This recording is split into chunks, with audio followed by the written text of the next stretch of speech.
Nós estamos dando início a mais um encontro de estudos aqui no Instituto de Cultura Espírita do Brasil, o ICEB, sonho realizado pelo coração e pela mente de Diolindo Amorim, nosso querido fundador e mentor. O ICEB tem Jorge Andréa como seu presidente de honra e tantos outros luminares do movimento espírita que trouxeram o ICEB até aqui e que certamente têm atendido os nossos pedidos para nos ajudarem a darmos continuidade ao nosso querido Instituto. É isso que sempre te pedimos, mestre, e confiamos que estejas oferecendo as melhores possibilidades e recursos para que possamos, aproveitando essa tua dádiva, dar essa continuidade tão necessária à existência e aos trabalhos do ICEB. Particularmente, Jesus, nós te pedimos agora, abençoa todos os nossos irmãos em duras provas e expiações no planeta que tão amorosamente diriges. Em especial nesta hora, nós te rogamos bênçãos de tua mente e de teu coração sobre a mente e o coração de Adílio Jorge Marques, que vem trazer aqui mais uma vez para a nossa alegria no ICEB o produto de seus estudos aqui sobre o tema de que vamos tratar. Fica conosco, mestre, hoje e sempre, sob o olhar de nosso Pai. Então, nós estamos recebendo aqui no ICEB, mais uma vez, Adílio Jorge Marques, professor universitário, bacharel e licenciado em Física, bacharel em História, bacharel em Filosofia, mestre em Astrofísica Estelar pelo Observatório Nacional, doutor em História e Epistemologia das Ciências, pós-doutor em História das Ciências no Brasil, atualmente professor da Universidade Federal Rural do Rio de Janeiro, no Departamento de Tecnologias e Linguagens. É membro do Kairos, equipe internacional de líderes educacionais e de outros grupos de pesquisa. Autor, dentre outros livros, de O Professor do Jovem Imperador, Galileu na Sala de Aula, Introdução às Bases Filosóficas da Física, uma abordagem histórica, Outras Etiópias, Iluminismo no Mundo Luso-Brasileiro, e que vem hoje falar para nós aqui no ICEB, na série História das Ciências e Espiritismo. Ele nos traz hoje propostas científicas e históricas do Espiritismo. Somos todos ouvidos. Adílio Jorge Marques. Olá, é um prazer enorme estar aqui de novo, dando continuidade e encerrando essa série de conversas sobre história das ciências, né, e espiritismo. Queria agradecer mais uma vez a oportunidade que o ICEB está me dando, a professora Nádia, a todos os ouvintes. Eu tenho recebido vários retornos e eu fico feliz com o retorno, com o diálogo que a gente acaba proporcionando toda vez que a gente vai falar sobre um tema, e que, obviamente, a gente não esgota o tema, a gente apresenta ideias que são ideias também que a própria ciência e a própria doutrina em si sempre estão à busca de verdade, né, e se aprimorando, evidentemente. Então, hoje, para que a gente possa fechar essa série de propostas, de ideias, nós vamos falar rapidamente de algumas questões teóricas que eu vou botar da própria filosofia, e mais no início da filosofia e da história. Eu vou fazer uma pequena recapitulação, né, da questão da própria doutrina e das ciências que a gente já conversou nas outras três oportunidades. Essa é a nossa proposta, que fecha hoje, tá? E o objetivo, além de terminar, é justamente lembrar questões como, por exemplo, o conhecimento de história da ciência, filosofia da ciência, né, para estudarmos Kardec. O que a gente vai lembrar hoje aqui, que foi pontuado ao longo de outras vezes, é que esse é um ponto que o Kardec não abriu mão, né? Ou seja, vários pensadores da própria história do Espiritismo trabalharam em cima de pontos que estavam sendo, na época deles, desenvolvidos, pontos da ciência, e que, com o tempo, se mostraram reconhecidos, verificáveis, e que, de uma certa maneira, justificam o início e o próprio objetivo do Kardec em estudar esses fenômenos que já apareciam, obviamente, muito antes do século XIX, mas que eram muito marcadas para ele.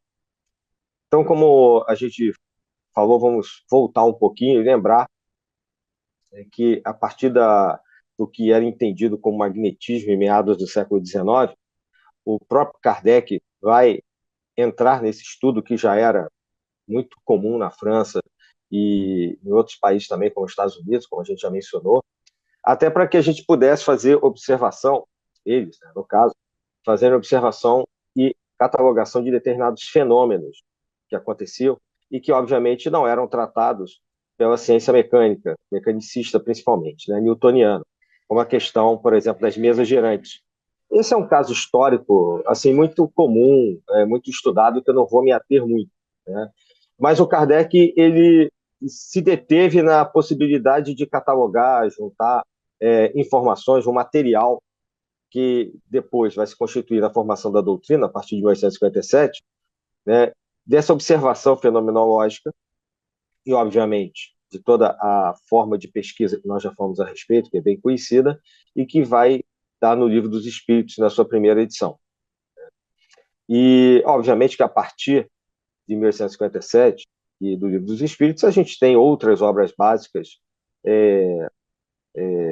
revista mesmo, a revista espírita é muito importante, volto a colocar isso, às vezes as pessoas não estudam, a gente tem aqui pela FEB, a publicação, a revista espírita tem uma quantidade muito grande de informações que tratam de história, filosofia, história da ciência, e às vezes eu até pontuo alguns momentos da revista espírita justamente porque é uma fonte de pesquisa fundamental se quisermos entender o desenvolvimento da doutrina espírita.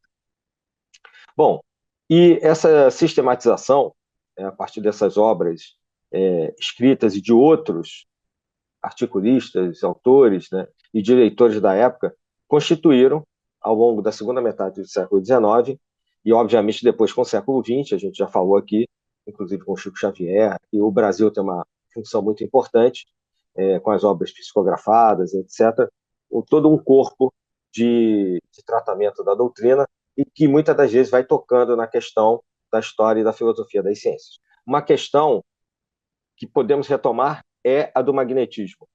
A gente usa bastante essa palavra porque ela é uma palavra e uma concepção de uso do dia a dia e da ciência muito antiga, né? Desde a magnetita, desde a da época dos antigos gregos, e até mesmo com a questão de Mesmer, que deu origem, né, o nome mesmerismo, a questão do magnetismo animal, ou magnetismo, vamos dizer assim, como era chamado dos objetos, a partir da observação, não só de médios, mas da observação de fenômenos que aconteciam, como curas, hipnoses e indução psicológica.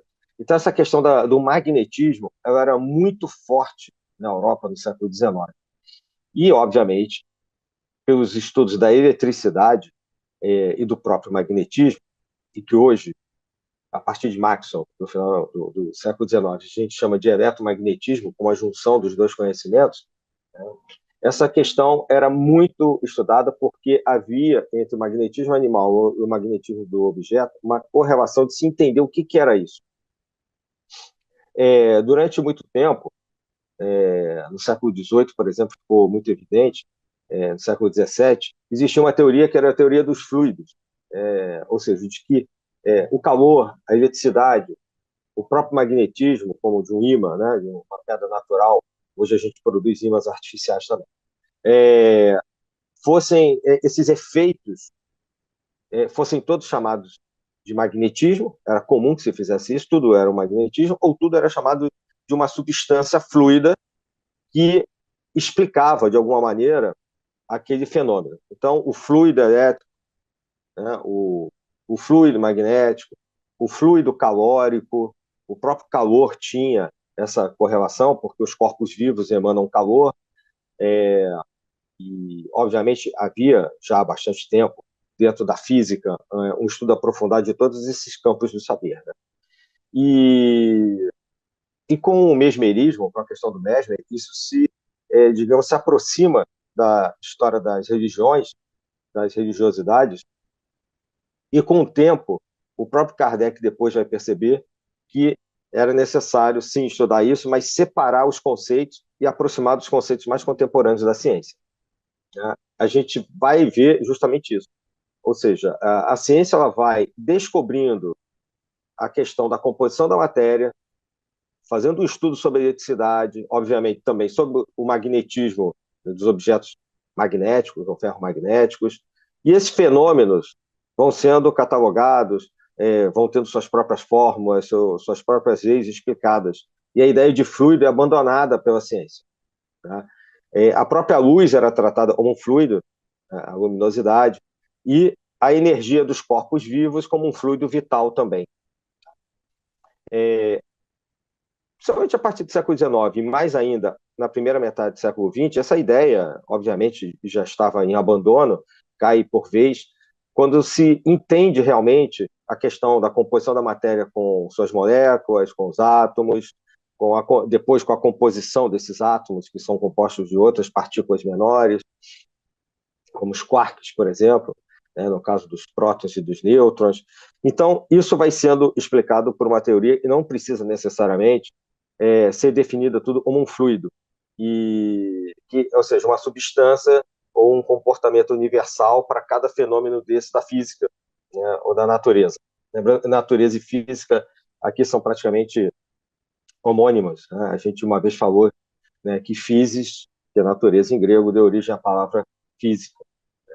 Então, essa ideia de fluido e de uma correlação entre a vitalidade, a parte biológica dos seres, humanos ou não, tá?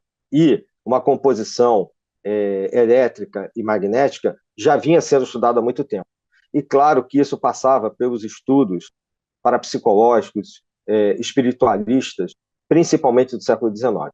E a partir daí, a doutrina espírita tem uma importância grande também em filosoficamente, teoricamente, separar bem as coisas e, digamos assim, acompanhar o desenvolvimento da ciência também nesse sentido de separar como é que funcionava esses fenômenos. E aí eu botei até uma ilustração que é uma imagem que eu já tinha colocado. A gente tem, a partir do início do século XX, uma separação muito grande entre a física newtoniana, que é o personagem da esquerda, que tratava muito dessas questões básicas, principalmente da mecânica, do funcionamento da velocidade, massa, energia, força da natureza, e do Einstein, que é a imagem, aí sim, não é uma pintura, é uma foto da direita, que é bem conhecida, né? O Einstein é bem conhecido popularmente, né, na cultura pop, por vários motivos, e que faz uma nova física a partir de 1905, com seus trabalhos. E esse desenhozinho que tem aí embaixo tem a ver com aquela questão que nós colocamos antes, foi na vez passada, colocamos antes. A gente tem o planeta Terra, podia ser qualquer planeta, um objeto no espaço, e o espaço é representado por essas linhas, né, como se fosse uma rede. Então, essa ideia de que a gente tem um espaço vazio, essa ideia mesmo do fluido se transforma nessa ideia de campo também, e que esse campo, além de suas colocações em relação às medidas de espaço, tem também uma medida de tempo, e que essas correlações entre espaço e tempo, elas não são isoladas, elas se interrelacionam. Então, o espaço-tempo newtoniano, né, o da esquerda, ele foi tratado muitas das vezes como algo absoluto, como já conversamos.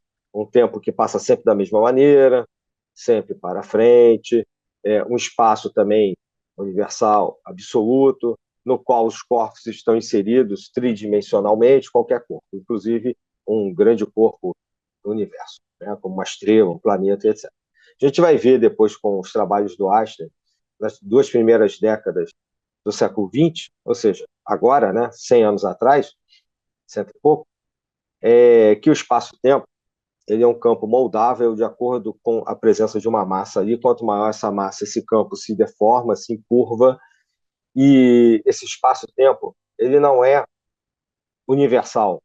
O tempo não passa sempre da mesma maneira, ele pode ser relativístico, ele pode ser relativo, ou seja, ele pode passar mais devagar ou mais rápido, de acordo com a velocidade que o observador esteja, que o corpo esteja. Esse espaço também não é rígido, universal, fixo. É um espaço que pode se deformar, como se a gente tivesse um grande lençol, imaginemos um grande lençol elástico na horizontal. Aí você pega uma bola de boliche, por exemplo, uma bola de canhão, uma coisa muito pesada, e joga bem assim no meio, né, desse lençol elástico. Esse lençol elástico representa o espaço-tempo, essa malha que a gente vê aqui desenhada como se fosse uma teia, né? E essa bola de canhão, essa bola de boliche pesada, é um objeto estelar qualquer objeto massivo, né, com muita massa. Quando você jogar a bola ali no meio, a gente vai perceber que aquele lençol ele faz um encurvamento, exatamente como esse desenhozinho da direita. Ou seja, se o espaço-tempo ele fosse, como foi comprovado experimentalmente e antes teoricamente pelo Einstein, fosse absoluto, esse tipo de coisa não aconteceria. Então, a curvatura, né, essa deformação, acho que fica melhor, do espaço-tempo na presença de objetos massivos, ocorre quebrando paradigmas anteriores newtonianos, né, de um espaço fixo, e agora colocando o tempo como uma dimensão importante a ser estudada junto com esse espaço e tornando essa malha espaço-temporal fixa, ou seja, aquela bola faz um cone e deforma o espaço-tempo, e assim a gente pode inclusive explicar fenômenos relacionados à gravidade, fenômenos que acontecem em eclipses solares. Aliás, foi através de um eclipse solar, em 1919, que foi, digamos assim, observada experimentalmente essa questão da curvatura do espaço-tempo, e Sobral, no Ceará, aqui no Brasil, ficou reconhecido como um ponto importante da história das ciências, porque quando aconteceu um eclipse, e por causa desse eclipse se criou um experimento para verificar essa curvatura, na Europa ficou nublado e nos principais lugares de observação choveu. E aqui no Brasil, claro, né, demos essa sorte, o eclipse foi visto, um eclipse total, né, do Sol, foi visto muito bem, né, com vários cientistas que apostaram em vir para o Brasil conseguiram tirar grandes fotos, e com isso esse eclipse de 1919 entrou para a história como um dos grandes momentos da história da ciência, com a participação aqui do Brasil nesse sentido, da, da observação experimental de uma proposta do Einstein. Bom, aí partindo para algumas reflexões, vou citar aqui dois físicos mais contemporâneos e que tratam justamente dessa física moderna e contemporânea, Sir James Dean e o Heisenberg. É muito falado, muito colocado até hoje em dia em palestras que nem são relacionadas à física, né? Mas é interessante que o James Dean, né, que era chama multiformação físico, astronomatemático na área de exatas, ele dizia o seguinte, abrindo aspas aí: hoje em dia acredita-se geralmente, e entre os físicos quase que de maneira unânime, que a corrente do conhecimento nos leva a uma realidade não mecânica, ou seja, diferente daquela do Newton. O universo começa a parecer mais um grande pensamento do que uma grande máquina. E isso é importante porque sai daquela concepção mecanicista que vinha já de Descartes, né, de que você tinha que entender tudo que acontecia na natureza só de uma maneira como na antiga ciência newtoniana, agora já antiga, né, porque ele é contemporâneo a essa nova fase pós-Einstein. E isso é uma mudança muito mais holística, muito mais completa do universo do que se tinha. E o Werner Heisenberg, que morre nos anos 70, recentemente, também um físico alemão, Nobel de Física, ele fala o seguinte: os átomos não são coisas. Os elétrons que formam a concha do átomo não são mais simplesmente coisas, no sentido assim de bolinhas de gude que estão girando, não é isso? E aí ele continua, no sentido da física clássica, que é aquela física newtoniana. Coisas que possam ser claramente descritas segundo os conceitos de posição, velocidade, energia e dimensão. Ou seja, esses conceitos que ele coloca, posição, velocidade, energia e dimensão, todos eles estão interligados para explicar o que vai ser chamado de física quântica, com a qual ele trabalha, que não era uma das coisas que o Einstein gostava, inclusive, ele tinha muitas críticas, ele fazia uma oposição a física quântica, mas que é a física que vai estudar essa composição mais micro, mais interna da matéria, né, e que prevalece hoje como a parte mais moderna da nossa concepção. Lembrando que um átomo, né, tem o seu núcleo, esse seu núcleo você tem os prótons e os nêutrons, e os elétrons, né, para quem está nos ouvindo, os elétrons, numa quantidade variável, dependendo do elemento químico, da tabela periódica, os elétrons estão girando em torno desse núcleo. Aquele modelinho que a gente aprende na escola, que é totalmente pedagógico e não tem nada a ver com a realidade, onde parece um sistema solar, né? Tem um núcleo com as eletrosferas, com as órbitas ali. Aquilo ali é meramente um sistema pedagógico. O átomo não é necessariamente, não é assim realmente, né? Ele parece uma nuvem difusa que, se você for representar, é uma manchinha no papel, né? Então, pedagogicamente, funciona equiparar o desenho de um átomo com o desenho de um sisteminha planetário, tá? Mas não é bem assim. Eu botei uma imagem, eu botei até a fonte aqui embaixo, de uma teoria que hoje só realmente uma proposição teórica e matemática, não tem observação sobre isso, que é a teoria das cordas, que de uma certa maneira equipara a concepção da matéria, do universo, desde as moléculas, como a gente vê aqui no desenho, né, no canto superior esquerdo. Você tem ali um cubo de gelo, então ele tem moléculas de água, H2O ali dentro, né? Isso é a matéria que a gente está observando. E né, a teoria quer equiparar a matéria não só como composta de moléculas, né, e essas moléculas a gente lembra que são compostas de átomos. Moléculas é uma junção de alguns átomos para que se faça uma substância. A água, por exemplo. Então, H2O, né? Hidrogênio e oxigênio. E os átomos, como eu falei, tem um núcleo, né? Tem lá dentro os nêutrons e prótons, os elétrons ao redor. A proposta da teoria das cordas é que essas partículas, nêutrons, prótons, sejam compostos de vibrações de pequenas cordas, por isso se chama teoria das cordas, e que essas cordas mínimas, que nunca foram detectadas experimentalmente, vibrassem, tivessem determinadas vibrações, e que isso seria a composição básica da matéria do universo, ou seja, pequenas cordas vibrando. Lembra muito uma proposta pitagórica, inclusive, né, de que tudo é frequência, e de uma certa maneira, se você quiser identificar, tudo são números.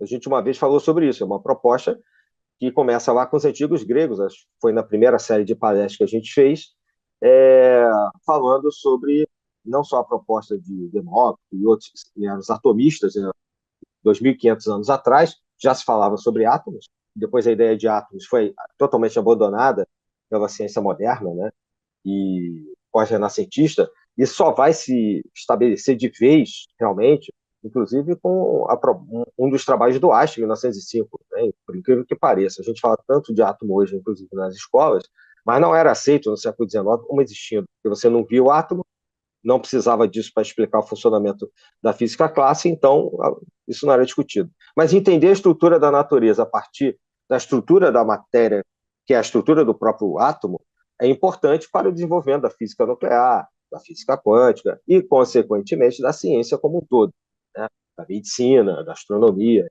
tudo que a gente conhece hoje.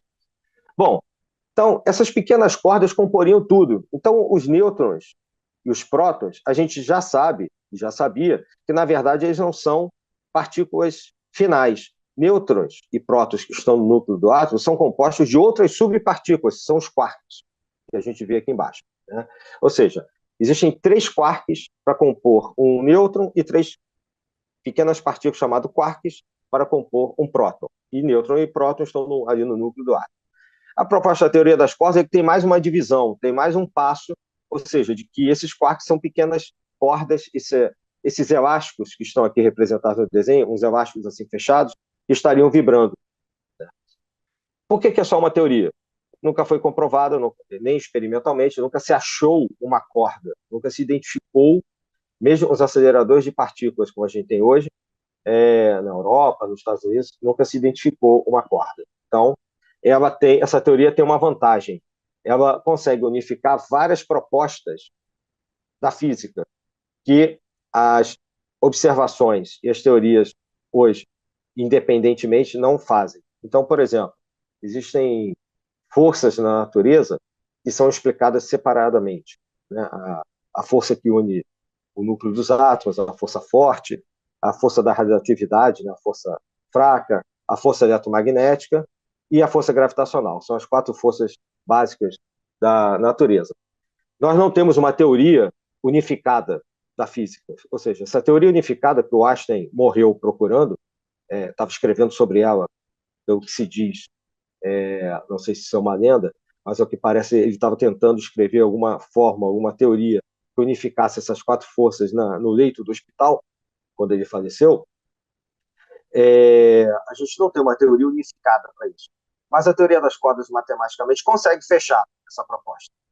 É uma proposta matemática fechada, mas que, digamos assim, não está comprovada. E é uma teoria que trabalha com multidimensões, com 11 dimensões da matéria, e não só com 4. Quais são as 4 que a gente trabalha hoje? As 3 do espaço e o tempo. Né? Largura, profundidade e altura. Qualquer pessoa consegue identificar, né? Nós mesmos, no espaço mecânico no qual nós estamos, e o tempo.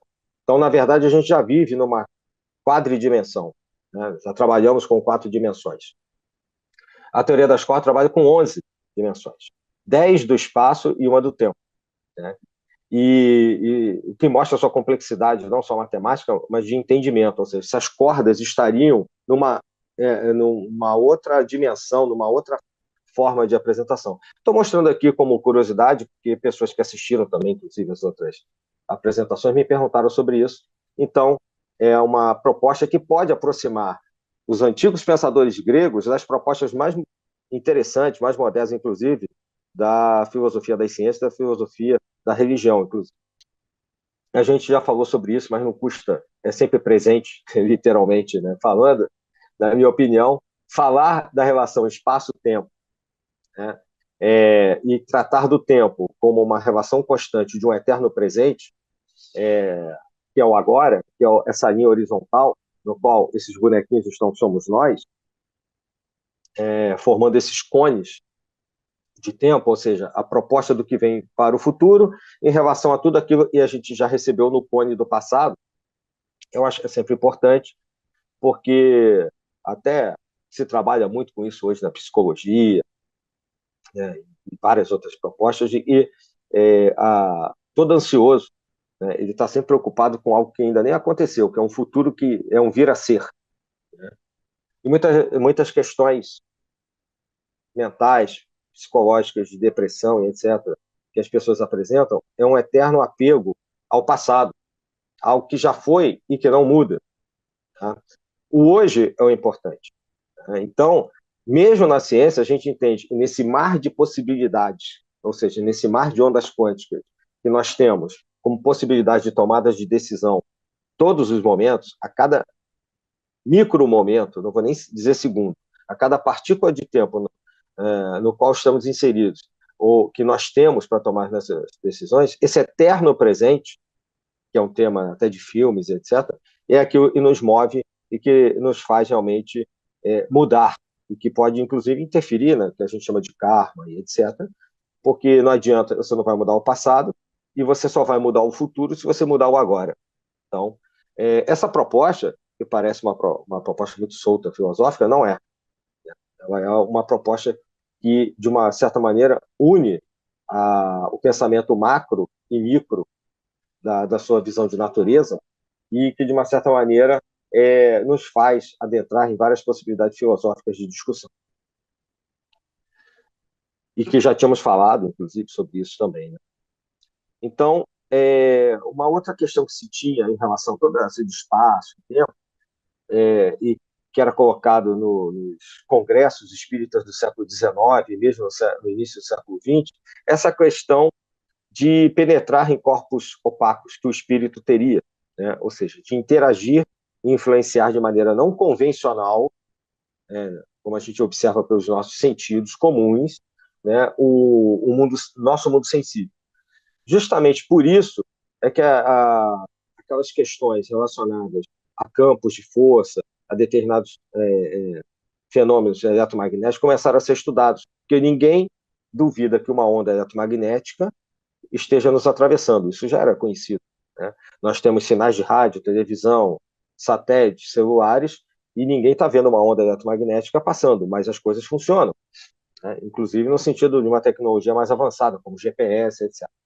Então, desde sempre se percebeu que não só essa relação de espaço ela era muito fluida no sentido, né, de que você podia abrir mão de uma concepção estática, mecânica do espaço, mas também essa questão de tempo, de passado e futuro, e que talvez as explicações mais próximas do que é o eletromagnetismo, do que são as ondas, os campos, né, de força, possam ajudar a explicar esses fenômenos espíritas.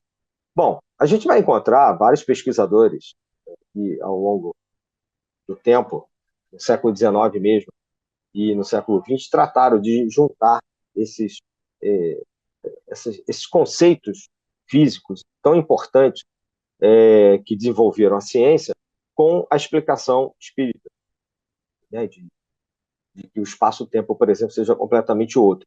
Inclusive das questões de multidimensões, que nós já tratamos aqui, que eu voltei a falar, né? Ou seja, será que os conceitos da física moderna, que se desenvolvem bastante no final do século XIX, início do século XX para cá, de alguma maneira se aproximam de questões explicativas da parapsicologia, do espiritismo, etc.? Provavelmente sim, né? A gente não pode dizer hoje que seja a mesma explicação, que os conceitos sejam únicos para tudo, tá?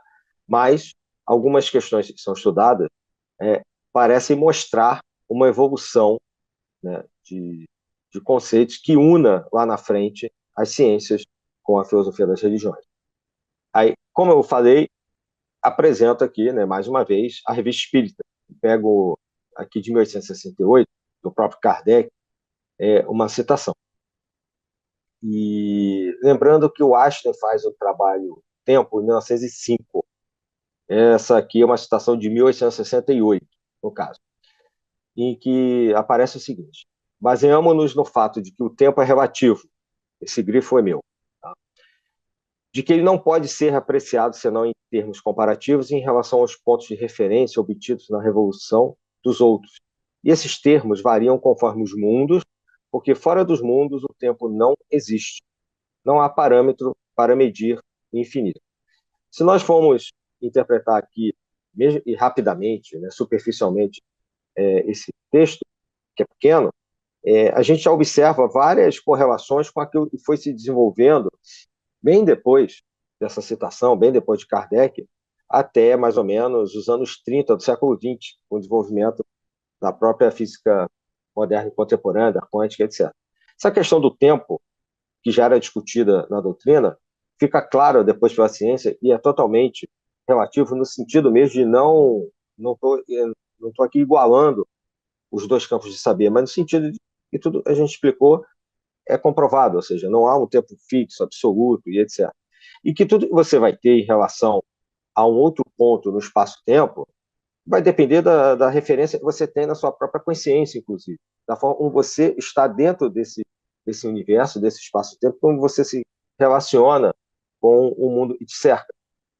Então, se existirem, inclusive, outros mundos, é possível também que essas correlações, inclusive físicas, sejam diferentes. Um exemplo é a força da gravidade, que eu já mencionei hoje aqui.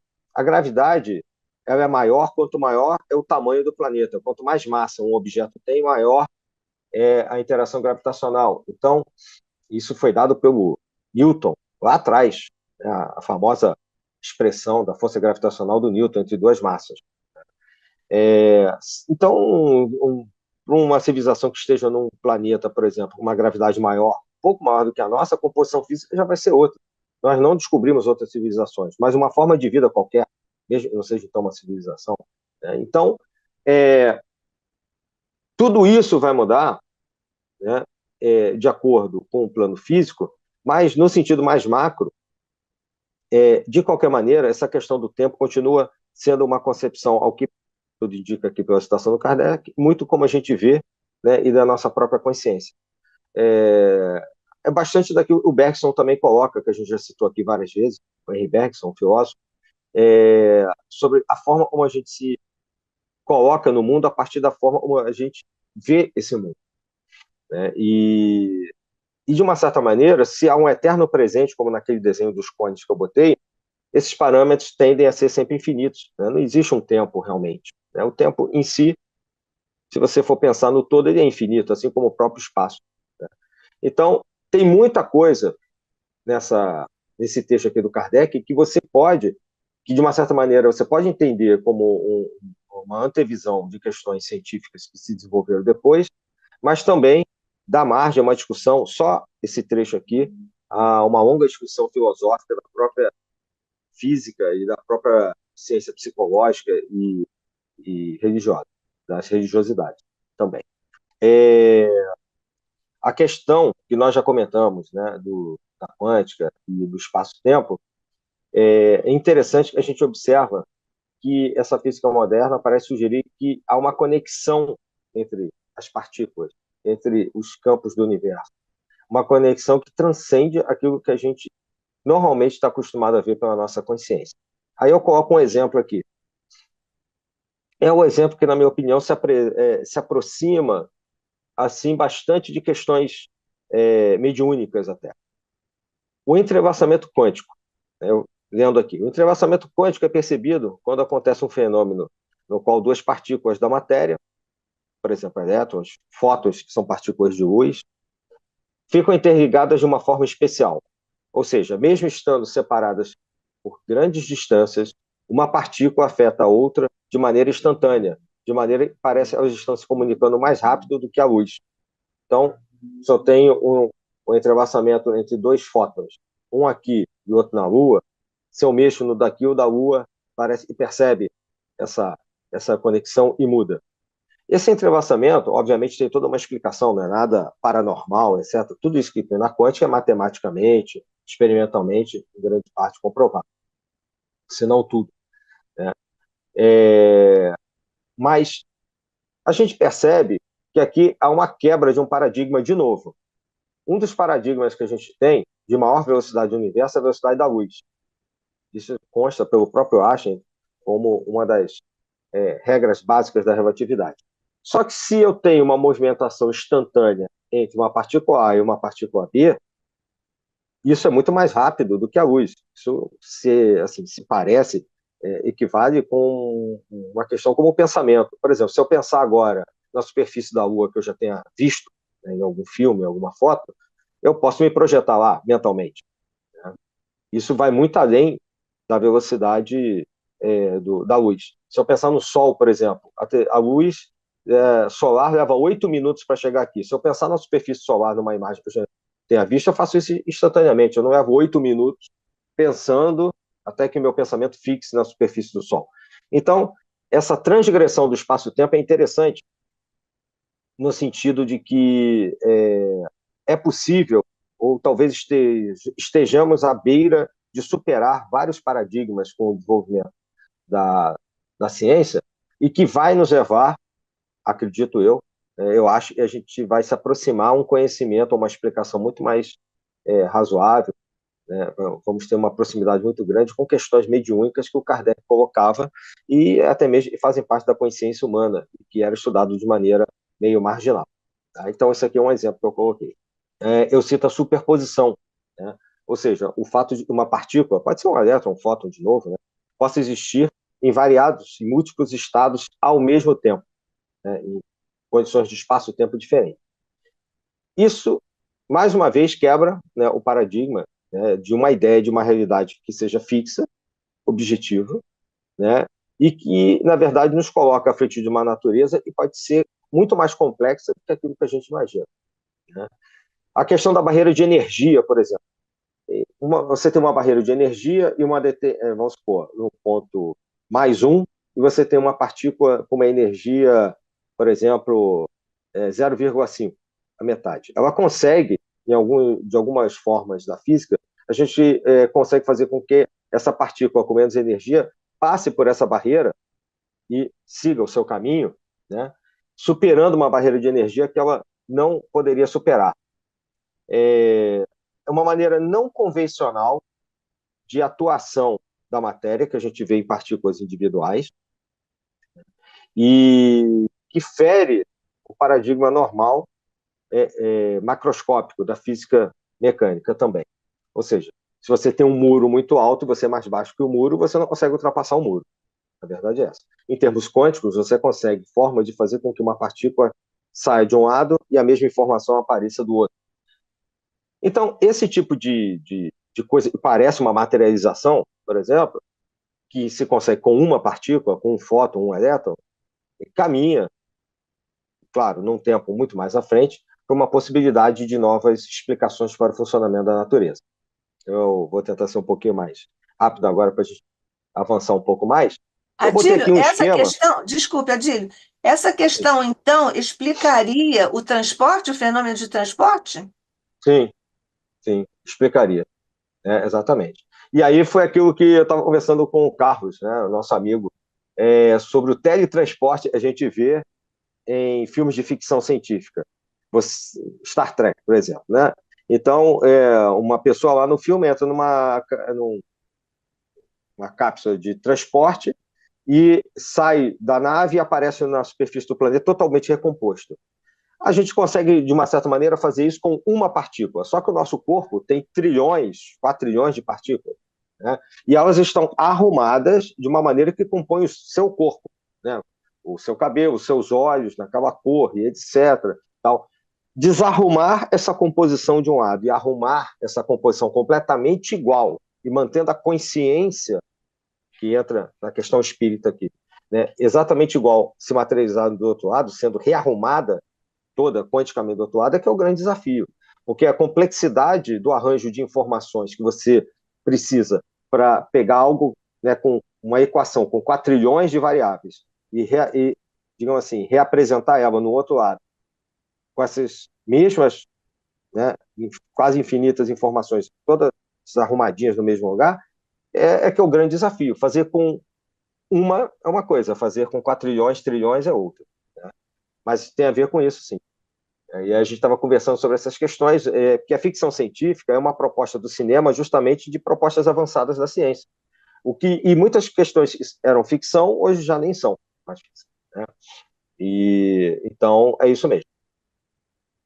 Eu vou ter aqui nesse slide uma forma de a gente entender, né, rapidamente, eu não vou me ater a isso, porque, de uma certa maneira, é um resumo de tudo que a gente falou até hoje, né, desde o surgimento da filosofia lá atrás, até mesmo o Pitágoras, que a gente já citou hoje por causa da teoria das cordas, né? E o que justamente a gente pensa da filosofia até uma metafísica, algo além da física, né? Meta, além, como uma ciência primeira. Antigamente se considerava, Aristóteles fala bastante disso, de uma ciência primeira que dá origem a tudo. E os antigos gregos trabalharam sobre isso, né? Os pré-socráticos, muito também. Então, Pitágoras coloca bastante isso sobre os números e as cordas, as frequências, a harmonia das esferas. Então, o objetivo aí, como está no quadradinho da direita, é justamente a ampliação dessa visão de mundo.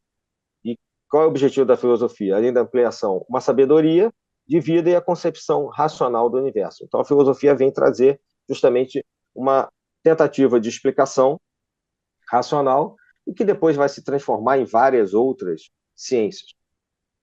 Só fixando algo que a gente já falou algumas vezes e tem uma relação com essas outras ciências, a própria metafísica, de novo, né, algo que vai além da natureza da física, tem classificações, aqui as mais variadas. A própria cosmologia, da qual estamos falando já desde a outra vez, que é uma teoria do universo, faz parte, esbarra muitas das vezes, né, em questões que lembram a metafísica. Né? Então, nós temos aqui a axiologia, a ontologia, a teologia, que é o conhecimento sobre Deus. Temos vários conhecimentos que, na verdade, nos levam a um aprofundamento teórico das ciências como um todo. Não importa que ciências, se exatas humanas, ciências como um todo. Eu botei aqui, hoje, encerrando essa conversa, alguns exemplos de sistemas filosóficos que abrangem o que a gente está conversando hoje e todas as outras conversas nossas. O racionalismo, o idealismo, né, o espiritualismo, que a gente já citou. Então, o racionalismo com Descartes, que eu já mencionei algumas vezes, mas que é anterior, né, a ele, desde o primeiro século antes de Cristo, né, ou antes da Era Comum, como se fala antes, né? Tudo isso tem a ver com alguma coisa relacionada a como a gente observa a natureza e o mundo. Então, o racionalismo vai colocar a razão, o nome fala, racionalismo, razão, né? Como forma privilegiada, né, de você perceber a natureza. O realismo, que tem, por exemplo, em Popper, uma das suas personagens, fala sobre a possibilidade de você só entender a natureza a partir da realidade das coisas em si, né? E como elas se apresentam por si, independentemente da mente do observador, que é algo que já está um pouco fora, por isso que eu botei aqui como exemplo, daquilo que a gente acredita mais, né? O idealismo como algo que produz, né, uma forma de entendimento da realidade, que produz essa realidade conhecida como um produto das nossas mentes, ou seja, as ideias do Platão, os neoplatônicos, que coloca o mundo perfeito, o mundo sensível, né, seria uma espécie de idealismo. Mas não é o idealismo no sentido que a gente fala hoje do senso comum, de descaracterizar, tornar menor alguma coisa. Não, não é isso. Tá? É o mundo das ideias. Tá? Aqui não tem essa questão de valor. Isso é melhor ou é pior. Aqui é uma apresentação das ideias e que essas ideias, como a gente vai vendo aqui todos esses ismos até o final, a gente percebe que é uma evolução da própria humanidade. A gente vê aqui questões como o racionalismo que está lá atrás, antes da Era Comum, e até mesmo o materialismo, que a gente vê pelo menos 4 séculos antes da Era Comum, que também é antagônico à nossa forma de pensar, mas que coloca na matéria toda a sua realidade, ou seja, que é o último tópico aqui, né? Coloca na matéria, como os atomistas antigos faziam, e até mesmo Aristóteles, muito diferentemente do seu mestre Platão, coloca na matéria muito da explicação quase que única daquilo que existe. A gente fica muito no penúltimo tópico, que é o espiritualismo, só para amarrar o que a gente já tinha falado há pelo menos 2 apresentações, né? De que a realidade que nós temos à nossa volta, ela é, sim, espiritual. Uma oposição a esse materialismo que eu mencionei, e até mesmo uma reação ao positivismo, que a gente também aqui já mencionou, do século XIX, lá do Comte, etc., né? De uma visão apenas sensível e direta da natureza, dada pelo positivismo, dada pelas sensações, apenas, sem levar em consideração o próprio pensamento. Um personagem importante é o Bergson, que a gente já citou, e o Farias Brito.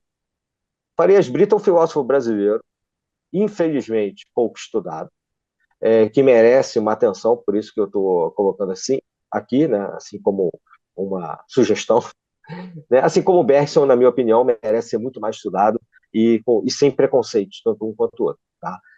Eles propõem o que a gente vem discutindo nesses meses, ou seja, é possível uma explicação filosófica, e mesmo dentro da ciência que surge na época deles, que é hoje continuada na nossa época, uma união entre as duas visões de vida, a espiritualista e aquilo que a gente entende como ciência, mesmo essa ciência ainda se atenha muito à matéria, como a gente viu. Lembrando que principalmente a física quântica quebra muito, já falei isso várias vezes aqui e retoma, a quântica quebra o paradigma de uma matéria única, num bloco único, com explicações únicas, espaço-tempos infinitos e únicos, ou seja, para a física moderna, para a quântica, existe um mar de possibilidades. Você tem, estatisticamente, possibilidades das coisas acontecerem, né? Você tem possibilidades de entendimento e da velocidade, da posição, da energia, de qualquer coisa, de uma partícula ou de um conjunto de partículas, algo que é diferente da física anterior, que era determinista. Tá? Então, a quântica não é determinista.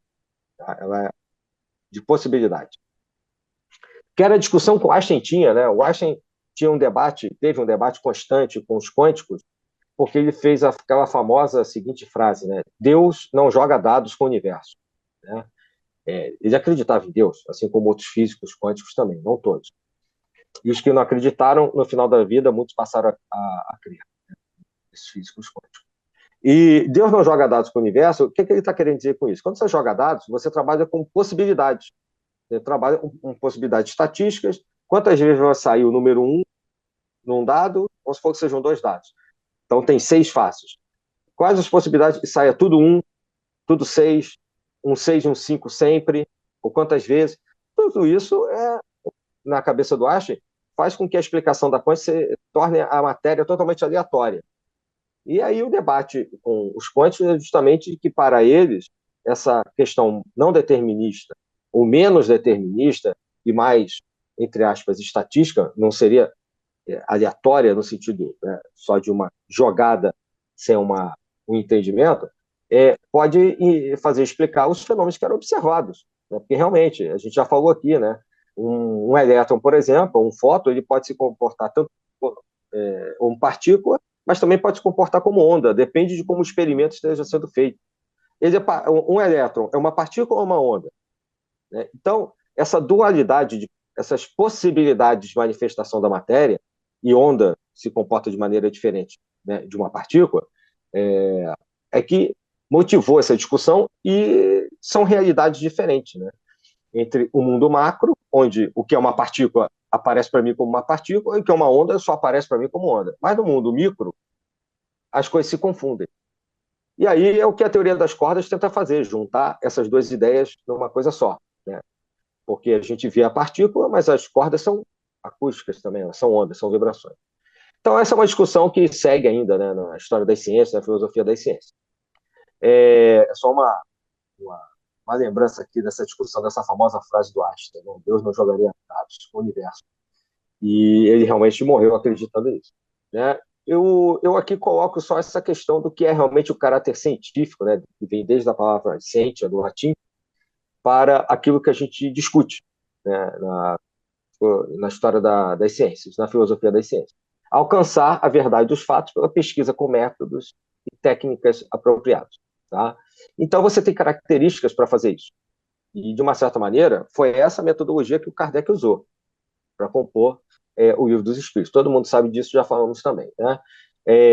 Você tem características como a realidade, né, a factualidade de alguma coisa, ou seja, como aquilo se manifesta, a sistematização, ou seja, você consegue ter um ordenamento lógico e coerente daquilo que você está observando e, inclusive, comprovando uma teoria que você propôs como hipótese, e a verificação dessa hipótese, dessa teoria, podendo ser comprovada ou refutada. Eu posso propor qualquer coisa. Agora, se eu vou conseguir observar aquilo, verificar aquilo, é outra história. Né?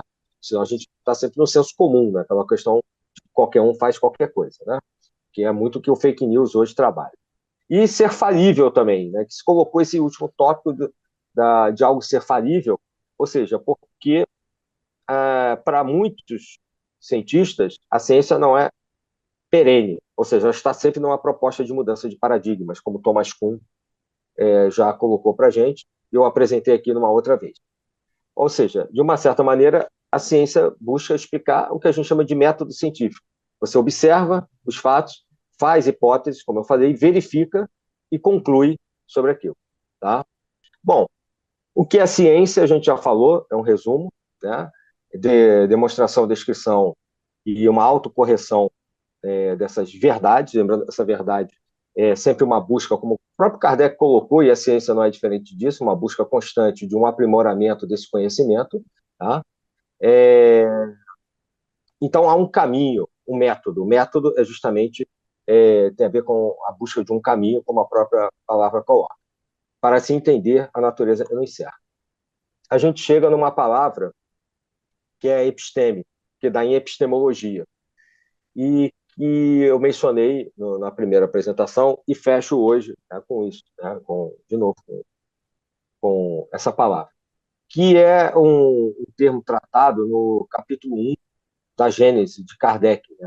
Ou seja, o caráter da revelação espírita. E lá ele toca nesse assunto justamente porque é isso que algo que tenta entender a natureza, seja ela uma natureza material ou espiritual, tenta fazer, ter um método, gerando um conhecimento a partir desse método, e que esse conhecimento possa se aprofundar cada vez mais e se consolidar a partir das observações que você tem. Então, de uma maneira geral, o episteme é um corpo, digamos assim, organizado de conhecimentos, uma ciência qualquer, tá?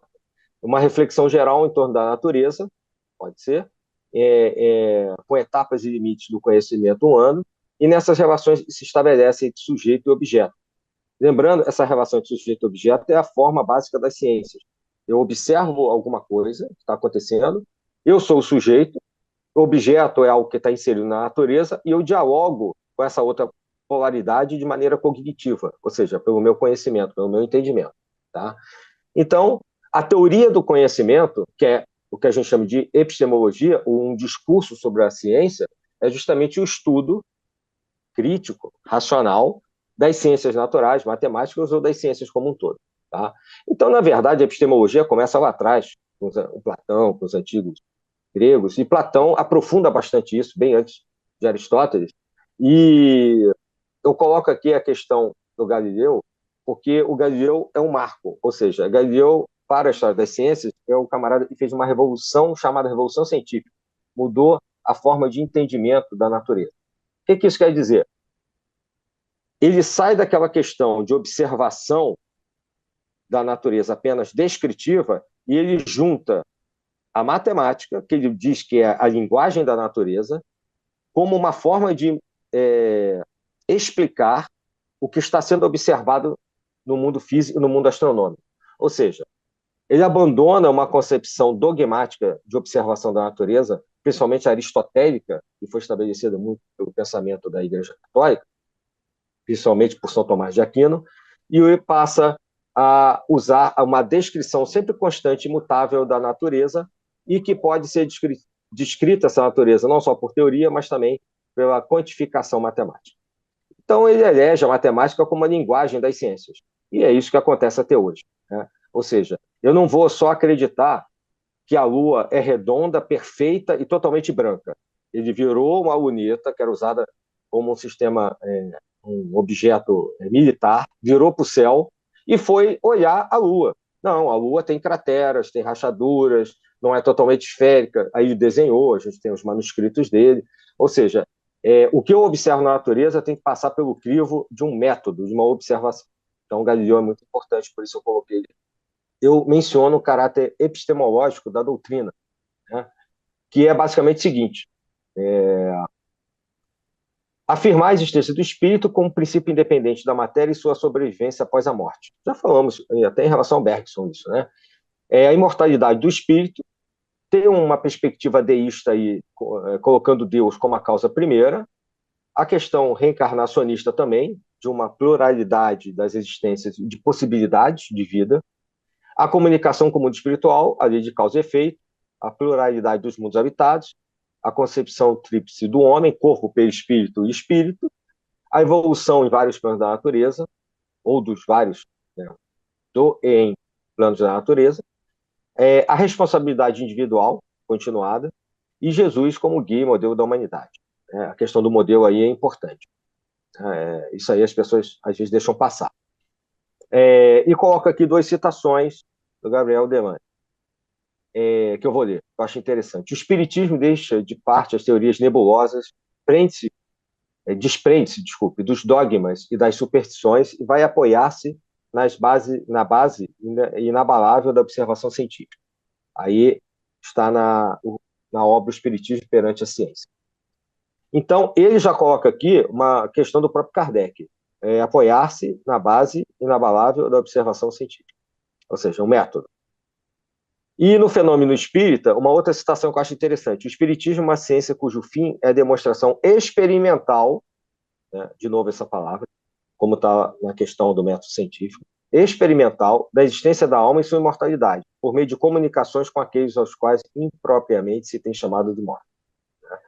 Então, a gente vem falando isso o tempo inteiro, e o Kardec fala isso em vários momentos de toda a sua obra, que é vastíssima, está muito além dos livros mais conhecidos. São muitas obras, que você deve seguir uma metodologia. Essa metodologia tem um reflexo, sim, na metodologia científica, para você entender o que a gente chama de espiritismo, né? Eu vou só mencionar aqui rapidamente algumas propostas para aqueles que queiram depois identificar essas questões filosóficas do espiritismo e que podem ser agrupados, né, de várias maneiras. mas que tratam da teoria do conhecimento, da teoria ontológica, né? Ou seja, da teoria do ser, a axiológica, né? Que é a teoria dos valores, questões teóricas que eu apresentei naquele fluxograma anterior, né? Naquele desenho. Então, a teoria, a gente pode ir no Livro dos Espíritos, por exemplo, na parte 1, no capítulo 2, né? Questões que tratam, por exemplo, da própria teoria do conhecimento e das ciências, da visão das ciências como um todo.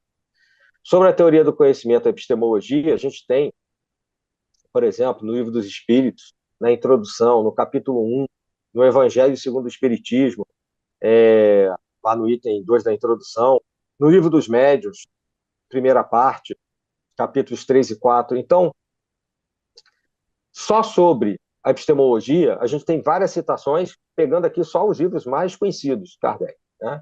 Como eu disse, é uma obra muito vasta. Sobre a questão ontológica, a gente tem, na questão do Livro dos Espíritos, a partir da pergunta 100, da questão 100, a própria escala espírita da Revista Espírita de 1858, várias perguntas e várias questões que tratam sobre o ser. Sobre a questão dos valores, a axiologia, sobre a ética, estética, a própria questão do conhecimento de Deus, ou seja, a teologia, a gente tem aqui nas obras póstumas, tem no Livro dos Espíritos, o Evangelho segundo o Espiritismo, aí já se espalha de uma maneira muito mais profunda. Então, para aqueles que queiram realmente entender essas questões, perante a luz do Espiritismo, basta pegar qualquer livro, né? Existem alguns sites que, ou até esse slide aqui, como vocês estão vendo, como eu acabei de mostrar aqui, mostram, eu quero ver uma questão axiológica, eu quero ver uma questão epistemológica. Eu consigo encontrar na obra do Kardec essas propostas, né? Então, é muito fácil, é quase como abrir assim e você identificar. A partir do momento que a gente já discutiu o que são esses conceitos, né? A gente tem, só para começar a fechar as nossas propostas, nós vimos no século XX um certo crescimento eu só vou mencionar isso, de bases antimetafísicas e neopositivistas para a filosofia das ciências. Tá? Elas vieram meio que na contramão de todo esse movimento que a gente discutiu até agora, inclusive pós-Bergson, pós-quântica, etc., num sentido de afirmação da materialidade do mundo. E que não se, digamos assim, não se fixou dentro da filosofia das ciências. É uma forma de ver, a visão antimetafísica é uma forma de entendimento da natureza, mas não é uma forma de entendimento que tenha se estabelecido como tal, ao contrário do que muita gente acha. Tá? Eu não vejo a ciência como totalmente materialista e estabelecida nesses parâmetros, como muita gente coloca. Tá? Eu acho que a ciência hoje é muito aberta a várias discussões.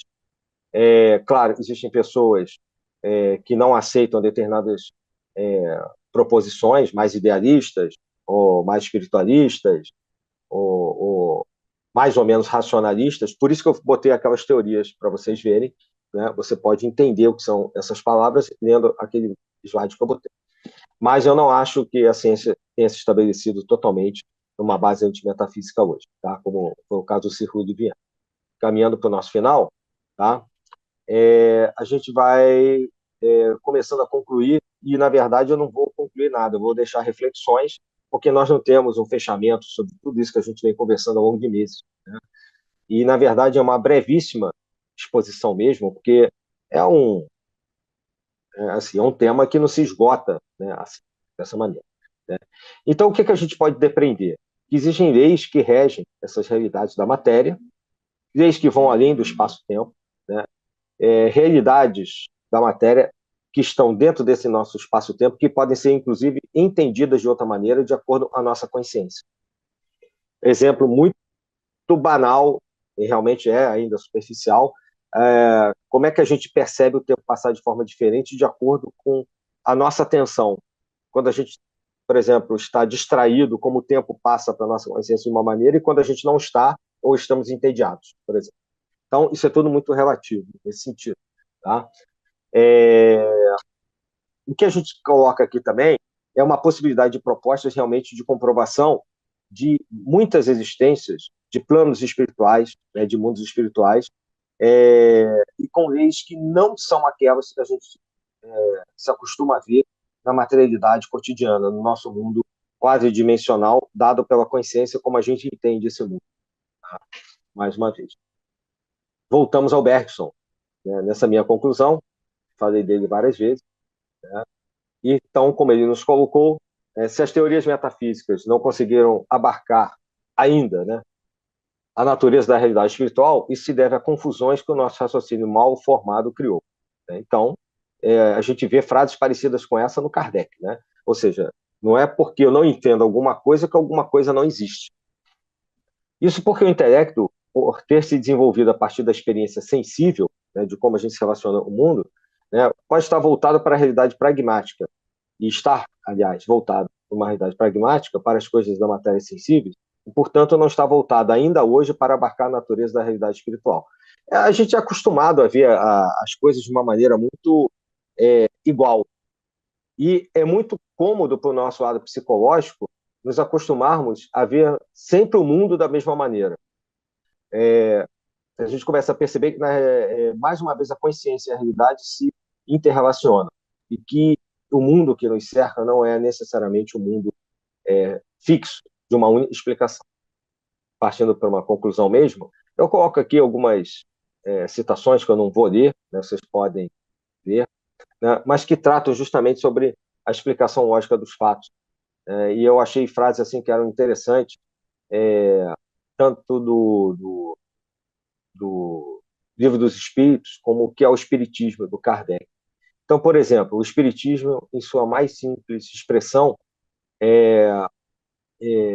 o Kardec vai tratar o seguinte: o que é moderno é a explicação lógica dos fatos, o conhecimento mais complexo da natureza dos espíritos, do seu papel e seu modo de ação, a revelação do nosso estado futuro, enfim, sua constituição, um pouco de ciência e de doutrina e suas diversas aplicações. Tá? Os antigos conheciam o princípio, os modernos conhecem os detalhes. É justamente isso. Ele vive num momento de transformação. Vou pegar só essa primeira, como eu falei, né, para a gente poder encerrar. Esse momento de transição e transformação, no qual, não aleatoriamente, não por acaso, surge a doutrina espírita, acompanha o desenvolvimento da história das ciências como um todo, e é justamente isso: pegar o que tinha dos antigos, não é jogar na lata do lixo, mas trazer à luz de uma explicação nova, coerente e baseada, né, numa forma de entendimento de mundo. E antes, eu coloco mais duas citações da Revista Espírita, uma de 1868 e outra de 1865. Né? Eu vou ler só a primeira, apesar de um pouco maior. A bem da verdade, não vemos a razão de tal coincidência, a questão da coincidência entre as coisas. Entretanto, o fato de não compreendermos uma coisa não significa que ela não existe. Acho que só essa frase por si só já resume tudo que a gente vem falando. A natureza não disse a sua última palavra: o que hoje é utopia poderá ser verdade amanhã. Essa também é uma frase muito recorrente nos estudos kardecistas. Então, pode ser que entre os fatos exista uma certa correlação que não suspeitamos e que poderia traduzir-se por números. Pensamento totalmente ciência aqui, né? E, claro, pitagórico também. Em todo caso, não se poderia dar o nome de ciência a um cálculo tão hipotético quanto das relações numéricas no que concerne a sucessão dos acontecimentos. Então, já na Revista Espírita de 1868, em julho, a ciência da concordância dos números e a fatalidade, o Kardec está falando, resumidamente, o que a gente falou hoje, né, sobre essa relação com a natureza, que realmente você pode, sim, quantificar, né, além de qualificar, né, ter qualidade e quantidade juntos, por que não, inclusive para explicar os fenômenos. E aí eu vou colocar depois, encerro assim a minha fala, né, as referências. Eu uso, obviamente, isso aqui é uma referência para todas as apresentações, uso aqui o Kardec, etc. Né? Eu cito as obras do Bergson, que eu mencionei como as duas fontes da moral e da religião. Né? E a Energia Espiritual também é um livro interessante. Meu obrigado a todos, a professora Nádia, pela oportunidade de poder conversar, né, sem apresentar verdades absolutas, colocar ideias para discussão para todos que estão aqui na sala. Pois é, Adílio, nós agradecemos mais uma vez a sua participação aqui no ICEB, hoje fechando esta série sobre História das Ciências e Espiritismo, em que nós fomos juntos passeando pela filosofia, pela ciência e pela história da ciência. Chegamos à quântica, atravessamos a newtoniana e fomos em frente. É, nós temos aqui umas participações no YouTube, mas eu vou fazer É, uma observaçãozinha só agora, porque você fez menção agora no minutinho final, você falou sobre a percepção que nós temos do tempo. E essa é uma visão agostiniana, não é? Santo Agostinho, com a formulação do tempo psicológico. Ele que é, é o filósofo da interioridade. sim, é verdade. Essa questão da percepção variada do tempo, ela não é da ciência moderna do século XIX e XX, né? Bem observado. Isso faz parte do pensamento lá, desde, por exemplo, Santo Agostinho, né? Lá no século IV, e mesmo antes, até mesmo com os pré-socráticos, que a gente comentou na primeira vez, já se fala sobre isso, né? Então, muitas das vezes, o próprio Heráclito fala do devir e o Parmênides, da eterna permanência. Essa questão do tempo ela é muito importante num processo de civilização como o nosso, pós-revolução industrial, no qual a gente acaba contando as coisas para que a gente obtenha, dentro de um mundo material, determinados resultados muito imediatistas. Tanto um detalhe histórico interessante, que o uso do relógio não era uma coisa popular. Até, por exemplo, o século XIX, XVIII, as casas não tinham relógio, as pessoas não se preocupavam com relógio, nem em casa, nem relógio nas fazendas, não existia relógio de pulso, né? Vou botar um relógio aqui como o Santos Dumont fez, etc., tirar do bolso, né, e prender no braço para ficar mais fácil, né, de ver. Ele que era um grande inventor também. Então, essa ideia do tempo é uma questão muito industrial, é uma questão muito de você ter rápidos resultados naquilo que você está fazendo. Porque no mundo antes, por exemplo, do final do século XVIII, mas principalmente do século XIX, quantificar o tempo não era uma coisa tão importante assim, não, porque o tempo ele é. Enquanto nós existimos, o tempo existe. Enquanto nós somos, ele é. Então, há muito de Parmênides disso, né? E de existencial, como Santo Agostinho colocou realmente, bem observado. Eu anotei aqui, o Adílio, quando você fez, você falou agora, quase no finalzinho, você falou sobre o Pitágoras, não é que o E falei da teoria Pitágoras, das cordas também. sim, e também porque o Pitágoras superou determinadas posturas para chegar a outra dimensão na relação com a realidade e tal. Então, você fez, de uma certa forma, uma comparação quase antitética do Pitágoras e do Aristóteles. Você falou Sim, em isso. alguns momentos. Me ocorreu na hora que nós poderíamos, estou te colocando isso, que nós poderíamos, então, nessa mesma relação, o Heráclito e o Parmênides. Se Sim. você, o É. que é que você acha disso? Então, existem vários momentos antitéticos, né, de comparação entre Sim. pseudo-oposições na filosofia. Né? O Heráclito e Parmênides, aí, só relembrando, né, como eu estava falando antes, a eterna mudança, o eterno devir, né, do Heráclito, você não entra duas vezes no mesmo rio, né, e a permanência do ser, né, e a permanência do Parmênides. Essa oposição de visões, ela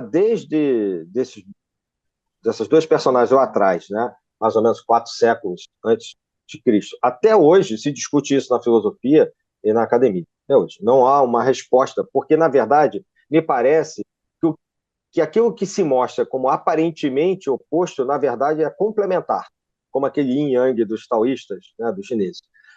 Escolher uma opção, aí a quântica também nos sugere isso. Quando a gente escolhe uma opção, você abre mão da outra. Por exemplo, se eu escolher uma visão de um elétron se comportando como uma partícula, eu abro mão de entendê-lo como onda. E vice-versa. Se eu Sim. entendê-lo como onda, eu deixo de observar os fenômenos que acontecem quando ele está na condição de partícula. Então, eu acho que a relação complementar das ideias é uma síntese, né, da qual a gente não vai poder escapar.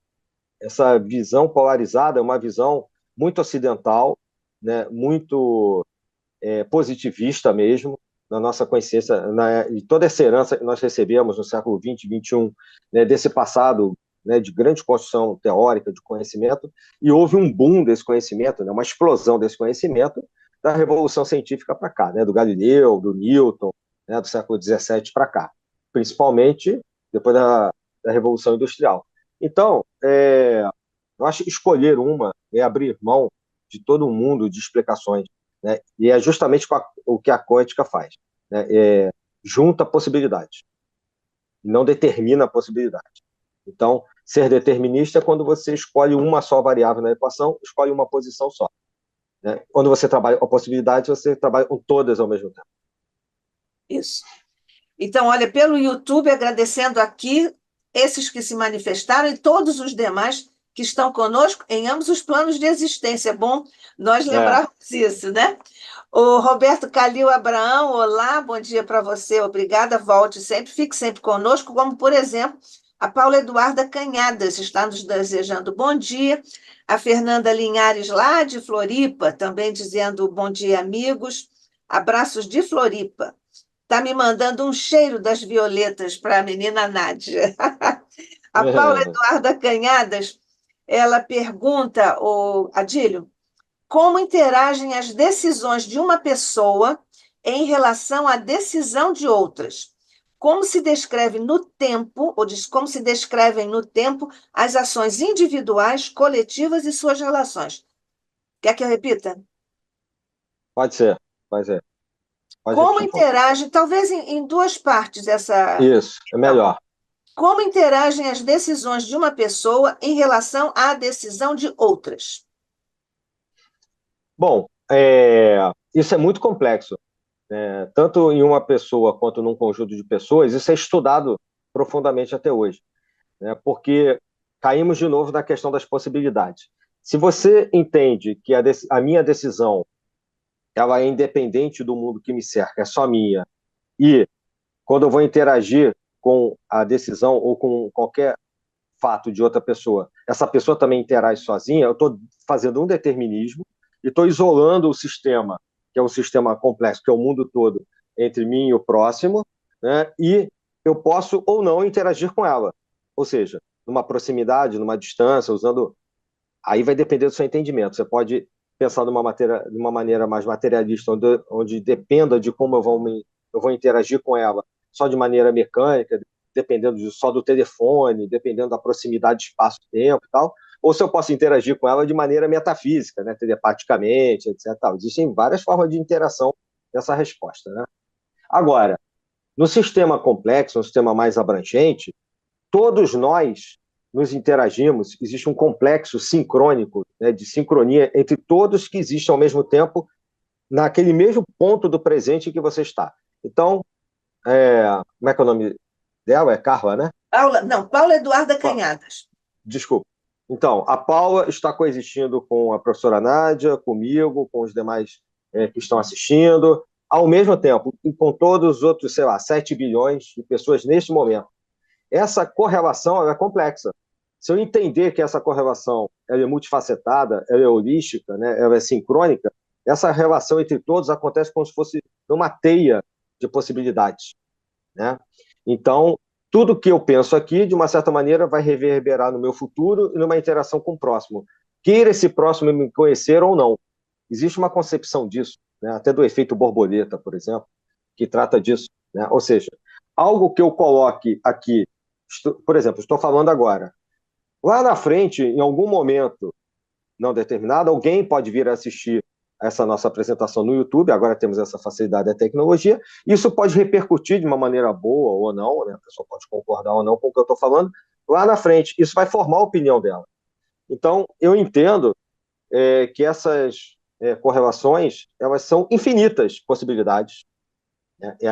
Tem um pouco a ver com as minhas apresentações. Não existe uma única correlação. Eu acho que essas infinitas possibilidades abrangem o mundo físico e o mundo não físico, exatamente como se fosse um mundo macroscópico e um mundo microscópico para a ciência, né? E aí eu botaria um neologismo, né? Um mundo metacósmico, né? Metacósmico, ou seja, além do observado, né? Além desse cosmos, né? Criando aqui agora. Então, eu acho que existe uma correlação entre todas essas possibilidades. É a segunda parte da pergunta da Paula. Como se descrevem no tempo as ações individuais, coletivas e suas relações? Pois é, então, essa descrição no tempo vai depender de como você tem a concepção de tempo. Se você tem uma concepção linear, né, você vai marcando, eu entendo assim, né, a pergunta dela, você vai marcando os fatos um seguido do outro como se eles não tivessem relação entre si. Isso a gente aprende até na escola, né? É uma questão meio diacrônica, ou seja, eu vou marcando a minha relação com todo mundo de maneira individual e separada. Aí tem um pouco a ver com a minha primeira resposta, tá? Se eu considerar esse tempo como um espaço-tempo complexo, né, e interativo, holístico, como eu estava falando, essa marcação ela é de um eterno presente e de uma eterna consequência de efeitos constantes. Então, assim, se eu entendi a pergunta dela, essa, essa marcação é até difícil de ser explicada em palavras. Algo que acontece no tempo, como eu estava falando antes, comigo aqui numa relação com o próximo, pode se manifestar da maneira mais diversa em outra dimensão ou até mesmo no futuro. Lembrando que essa questão de futuro, ela é uma variável da minha consciência, pode ser isso. Então, é muito difícil você explicar como é que isso se marca no tempo, né? Porque, lembrando, o tempo é a marcação de uma consciência que age nessa linha do tempo. Então, para mim, algo que aconteceu, que foi feito, existe.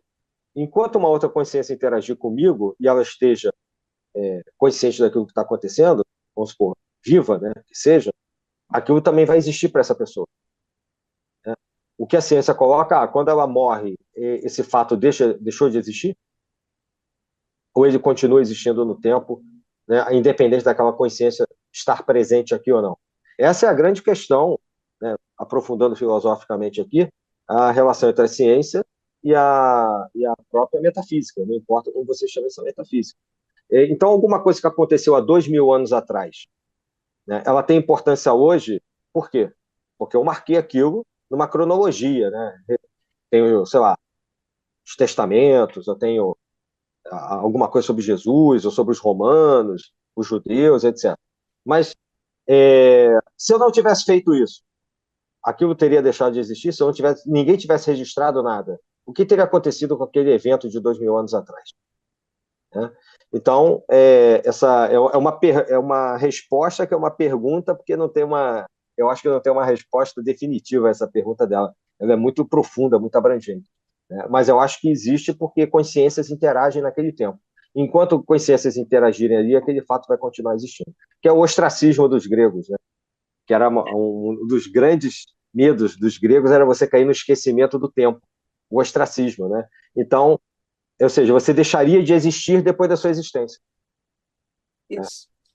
Coisa que agora não é mais possível com a internet. Uma vez na Não, internet, para sempre na internet.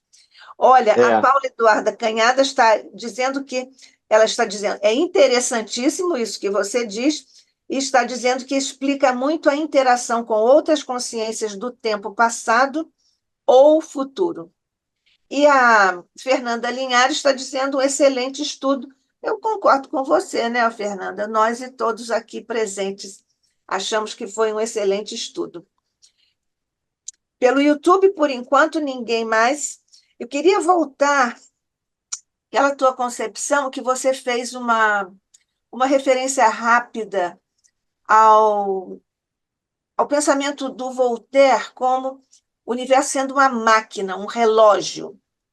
E Descartes, né? isso, e Descartes, né? E voltou. O Voltaire também disse que era uma máquina, um É, relógio, né? Então, essa tua concepção, que eu escrevi aqui uma outra coisa que agora. Ah, sim. É o ano da revista Espírita que você não colocou na primeira citação. Então, essa concepção transitou de ser uma máquina para ser exatamente o que, segundo a quântica? essa é uma boa pergunta. Essa transição, que é uma transição da própria ciência, de uma concepção mecanicista, né, do universo e dos seres humanos, transitou de algo que era uma cópia da explicação do Isaac Newton para tudo, ou seja, essa concepção mecânica tem também, né, um pouco antes, mas o próprio Descartes na França. Tudo podia ser explicado de maneira racional, mecânica, etc. Evoluiu para uma concepção mais complexa e de interligação entre tudo que está acontecendo.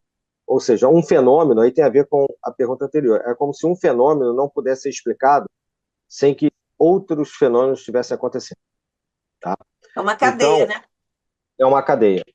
Então, você também abandona com a concepção do relógio, como se tudo fosse um grande relógio, né, uma grande máquina, uma grande engrenagem, você abandona aquela concepção de tudo fixo, pré-calculado, determinista, né, e que, de uma certa maneira, é muito baseada naquilo que você observa e no mundo material que está à tua volta, você abandona um pouco isso e vai para um mundo que é totalmente diferente do nosso, que é o mundo subatômico, e que não funciona assim. Não funciona com essa previsibilidade, não funciona o mesmo determinismo. Então você muda completamente. Na verdade, você vai de um polo ao outro, né, de visão de mundo, de paradigma. Essa visão da quântica, que é mais complexa no sentido de interligações com várias coisas, né? Que é mais difícil ou mais fácil. É que a gente acha que a palavra complexa é só isso, mas para a ciência, complexa quer dizer também quantidade de conexões que você faz, tá? De variáveis que você tem. É uma visão que se aproxima da espiritualidade como um todo. Tem um livro que, obviamente, os físicos, né, quase todos odeiam, né, mas que eu acho interessante, que é o Tal da Física, do Fritjof Capra. Independentemente de algumas forçações que ele faz, amarrando concepções budistas com concepções da física de partículas, por exemplo, a proposta tem muito a ver, na minha opinião, num fundo de filosofia, com uma proposta de uma física quântica contemporânea, moderna. Ou seja, é possível conectar fatos. É possível você tentar explicação, né, pelo efeito diferente que as partículas têm de não respeitarem esse determinismo que a gente vê no mundo macroscópico, você tentar explicar coisas que estão acontecendo e não seriam muito explicáveis. Né? Então, por exemplo, como é que eu posso atravessar um muro de energia se eu não tenho energia para aquilo? Né? Por que uma partícula pode ter dois comportamentos completamente diferentes ao mesmo tempo, ser partícula e ser onda? Isso no mundo macro não é assim. Se você olha uma bola de gude, ela é uma bolinha de gude. Ela não é uma onda representando. Você não vê ondas numa bolinha de gude. Você vê uma bolinha de matéria, né, densa. Você pega, joga no chão, a gravidade atua, né, e tal. Cai porque tem uma interação entre a massa da bolinha de gude e a massa do planeta, que é a Terra, e tal. Mas no mundo macroscópico, desculpe, microscópico, isso não acontece. São possibilidades. Então, por exemplo, quando eu tenho um elétron girando em torno de um átomo, se eu quiser saber a posição que ele está, eu fixo o meu olhar nele, eu interfiro no fenômeno, eu passo a interagir a minha consciência, a minha visão, o meu olhar com o movimento do elétron, e aí, para eu saber em que posição ele está, eu congelo ele naquele espaço-tempo. Então, se eu congelei ele, ele parou. Eu não consigo saber a velocidade dele, daquela partícula. Agora, se eu quiser saber a velocidade com que aquilo está acontecendo, eu não posso fixá-lo, eu não posso saber exatamente a posição, porque quando eu souber a posição, eu perco a velocidade. Olha que interessante. Coisas que são comuns, até para você tomar uma multa de carro, a gente estava falando sobre carro, né, uma hora, você tem um carro, você sabe a posição que ele está na estrada, né, eu estou passando pela cidade tal agora com 80 km por hora. Qualquer coisa no nosso mundo macroscópico, você sabe a posição e a velocidade. Se você for para o mundo microscópico, você não consegue. Ou você bem sabe uma coisa, ou você bem sabe a outra. Né? Ou você bem sabe o momento daquela partícula, ou você sabe, né, como ela está em termos de posição. Então, essa não determinação, essa indeterminabilidade da matéria não é comum para a gente. Então, eu acho que a gente caminhou para um mundo de possibilidades, para fechar, né, que a resposta também é ampla. A gente migrou de um pensamento muito estático, e até simplista, porque o Descartes, inclusive, levou isso para o corpo humano, né, para os animais. Por mais que ele acreditasse em Deus e até no éter, por exemplo, como uma matéria que permeava tudo, ele chegou a dizer que você podia fazer qualquer experimento, né, ou dar a entender, né, com os animais que eles não têm alma. Eram só tubos e conexões, etc., como se fosse um robozinho, né? E a gente sabe que não é assim. Os animais sentem dor, têm emoções, etc., né? E tem um lado espiritual também. Então, a gente migrou de um polo a outro, completamente. Não só por causa da ciência. Pelo entendimento da natureza, enquanto físico, sim, que é a sua pergunta. Mas eu acho que a espiritualidade, de uma certa maneira, mesmo de forma paralela, né, sendo outra forma de conhecimento, fez a mesma coisa. E o espiritismo ele é muito importante nesse movimento, nesse deslocamento de polaridade, porque, como eu botei aqui em várias citações, o Kardec está se baseando nessa percepção que ele tem, muito sagaz, de que a ciência está mudando. Mesmo ele vivendo um positivismo muito forte na França na época dele, ele percebe que algo muito além disso está acontecendo. Eu botei aqui a citação de que ele fala, né, na qual ele fala, tudo, o tempo é relativo, as coisas são relativas. Então, ele foge desse determinismo, né, desse positivismo marcadamente kantiano da época dele e já prevê algo que vai acontecer lá na frente em poucas décadas, né, dos anos 50, 60 do século XIX até a Revolução Quântica dos anos 20, 30, ali você tem 60 anos. O que são 60 anos na idade do conhecimento humano na história do universo? Nada. Né? Nós temos 13,5 bilhões de anos no universo, né? Temos 4 bilhões de anos, sei lá, de existência da Terra, 50 anos, meio século não é nada. A distância dele, do Livro dos Espíritos para o Einstein,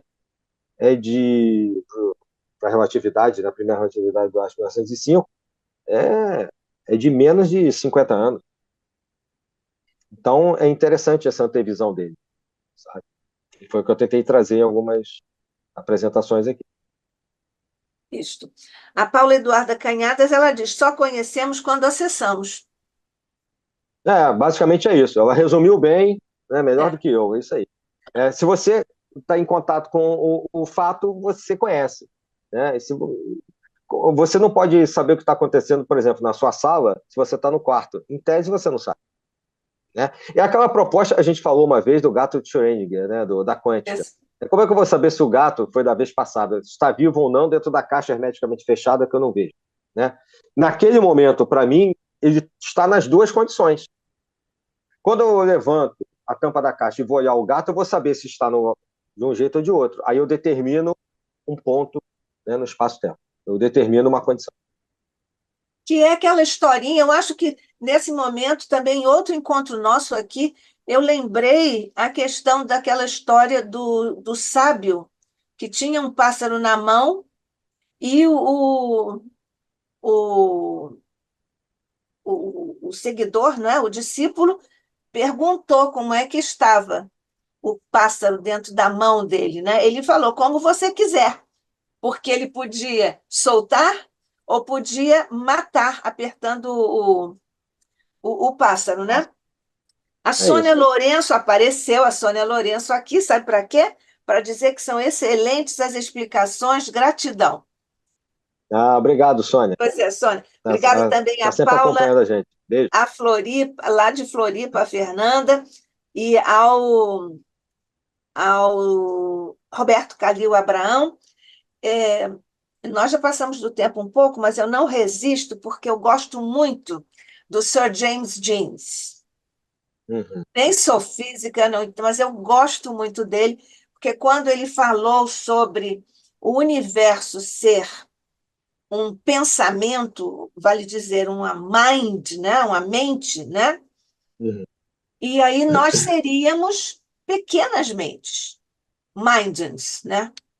Isso. Adoro isso dele, adoro, adoro. A gente percebe pelo James Jeans e foi o Heisenberg, né, que eu botei, agora citamos o Schrödinger, quem viu Oppenheimer, o filme também, né, que ele lia até o Bhagavad Gita e tudo, a gente vê que esses físicos que estão ainda até hoje na vanguarda do pensamento científico, eles têm justamente essa concepção de um outro mundo, de uma realidade não mecânica, como o James Dean coloca, né? Ou seja, saíram completamente de um polo, como você perguntou, e foram para outro. E tem uma visão realmente muito diferente da natureza do mundo que nos cerca. E abrindo para novas possibilidades. Quando um Oppenheimer fala do Bhagavad Gita que iria, né, ou outros que iriam, por exemplo, a doutrina secreta, né, da Blavatsky, por exemplo, eles mandam uma mensagem subliminar de que existe a possibilidade de realmente estarmos pisando num novo mundo, né, numa nova concepção de natureza, que é muito diferente daquela que a gente herdou até o século XIX newtoniano. Isso parece, assim, talvez para o público em geral, pode parecer uma besteira, mas não, é um avanço muito grande para as ciências, porque essa concepção e essa discussão das ciências, ela transcende, ainda mais hoje com a internet, como, né, a professora colocou. Hoje você não consegue, você pode acessar qualquer coisa, você tem várias bases de conhecimento, então marcam opiniões, sabe? São opiniões muito importantes. E eu acho que a gente realmente vive hoje uma mudança de paradigma, talvez até finalizando essa, essa mudança, e a gente tem a sorte de estar vivo. Claro, todo momento, toda época da história da humanidade tem suas coisas boas e ruins, né? A gente acho que tem a sorte de poder estar presenciando essa mudança de paradigma. O Chico Xavier falou que até 2057 nós passaríamos por isso mesmo, né? Naquela data que ele colocou. Então, coincidência ou não, estamos realmente, acho que, vivendo isso. Espero que a gente possa ter a opção e a sabedoria de ter, enquanto votantes, né, e os governantes, de os governantes escolherem as melhores opções, né?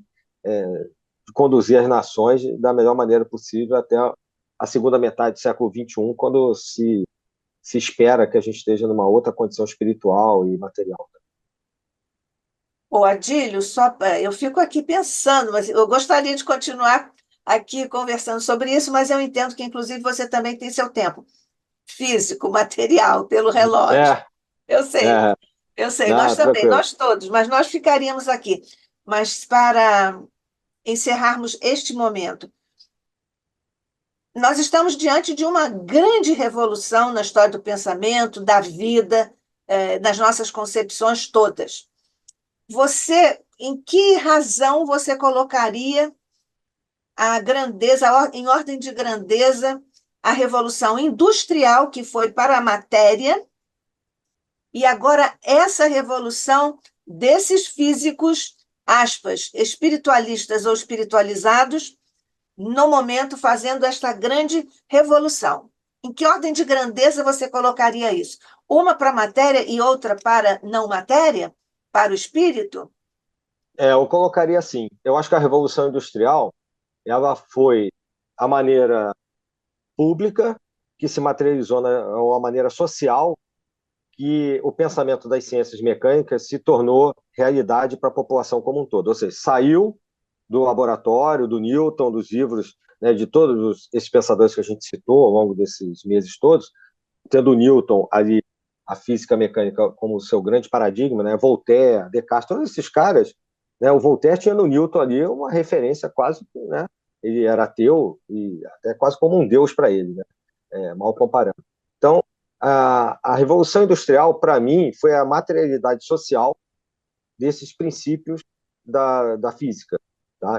Que até a Segunda Guerra Mundial, até recentemente com essa revolução da genética, foi a grande ciência, aquela que realmente puxou todo o movimento científico e nos impactou, né? A Guerra Fria, a Guerra Nuclear, até hoje a gente ainda fala disso.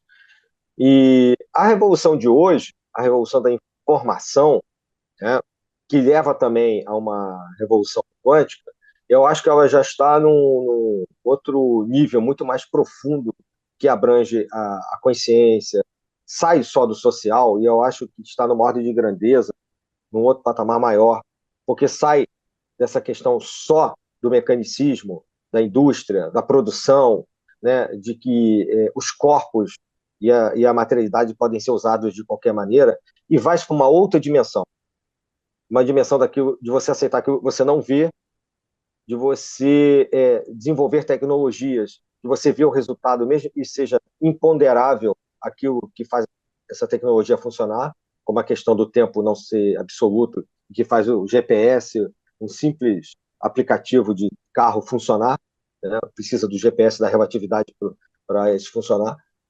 Então, eu acho que nós demos, enquanto humanidade, um salto para cima, né? Um salto quântico, literalmente, né? De mudança de nível, né? De mudança de nível, como se fosse uma órbita, né? Como acontece na física quântica, na estrutura atômica, para algo maior e que nos aproxima de novas tecnologias, possibilidade de novas discussões filosóficas e sociais. A gente falou do Bergson. O Bergson é um exemplo disso, na minha opinião, dentro do campo teórico, no campo, né, da informação, não precisa se falar sobre isso, no campo da tecnologia, e isso muda a sociedade. Eu acho que o que nos cabe agora é usar isso a nosso favor. A gente tem que aprender, porque isso foi muito mais rápido do que a revolução anterior. A outra revolução foi vindo num par e passo e tomando conta da sociedade. A primeira, a segunda revolução industrial, a questão da máquina a vapor, né, a partir das descobertas do, né, do vapor, do óxido, dos motores. Agora não, agora foi tudo muito rápido. Se a gente lembrar que no final dos anos 90, muita gente não tinha nem celular, não existia acesso rápido à internet, até a coisa de o quê? 25 anos atrás. Então, o que é 25 anos de novo para a história da humanidade, para a história da evolução das ciências? Nada.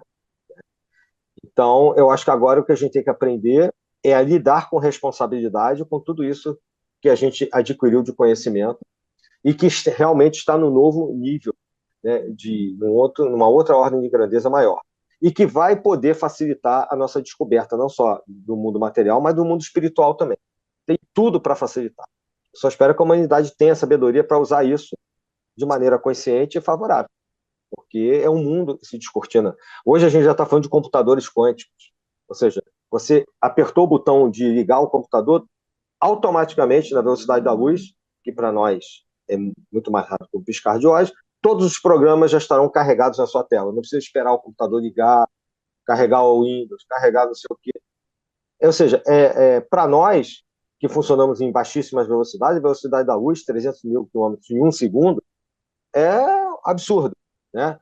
Lembrando que a velocidade do pensamento do mundo espiritual não tem limite, vai muito além da velocidade da luz. É um instantâneo, realmente, como a gente falou hoje. Então, a gente tem que se preparar para se deparar com isso tudo. Então, a gente tem que ter uma evolução material, tecnológica, física, de uma nova ciência, e temos que, como Kardec fala, acompanharmos, né, estarmos juntos, todos juntos, numa evolução moral também, que a humanidade possa evoluir, né, eticamente, moralmente, junto com essa evolução, com essa nova ordem de grandeza que a ciência nos traz. Isso, perfeito. Pois é, já acabou aqui o nosso quarto tempo da nossa série, mas, queridos amigos que estiveram conosco em ambos os planos de existência, nós vamos dar continuidade a esses aprofundamentos, a esses estudos com o nosso Adílio Jorge Marques, a quem nós, aqui do ICEB, mais uma vez, agradecemos essa participação muito especial, ensinando coisas dessas áreas, sobretudo porque a formação multifacética do Adílio nos permite fazer uma espécie de amálgama das ideias nos pensamentos que se foram desenvolvendo ao longo dos tempos. Adílio, obrigada. Deus te abençoe. Eu que agradeço, foi muito bom. Espero poder ter colaborado de alguma maneira. Obrigado pelo convite. E você voltará. E, se Deus quiser. Obrigado. Se Deus quiser. Então, se Deus quiser, se Jesus quiser e Ele quer, Maria quiser, nossos amigos espirituais e nossos anjos da guarda. Mestre querido, nós agradecemos a bênção de termos estado juntos aqui em torno da tua lei, da lei de nosso Pai, da tua lei no Evangelho trazida de nosso Pai, pela lei que foi formulada também na grandiosa codificação de Allan Kardec. A todos os nossos mentores, a todos os nossos amigos, nós te agradecemos, Mestre, pelo teu coração e através dele a todos esses nossos amigos e companheiros. Fica conosco, graças te damos hoje e sempre, sob o olhar de nosso Pai. Assim seja.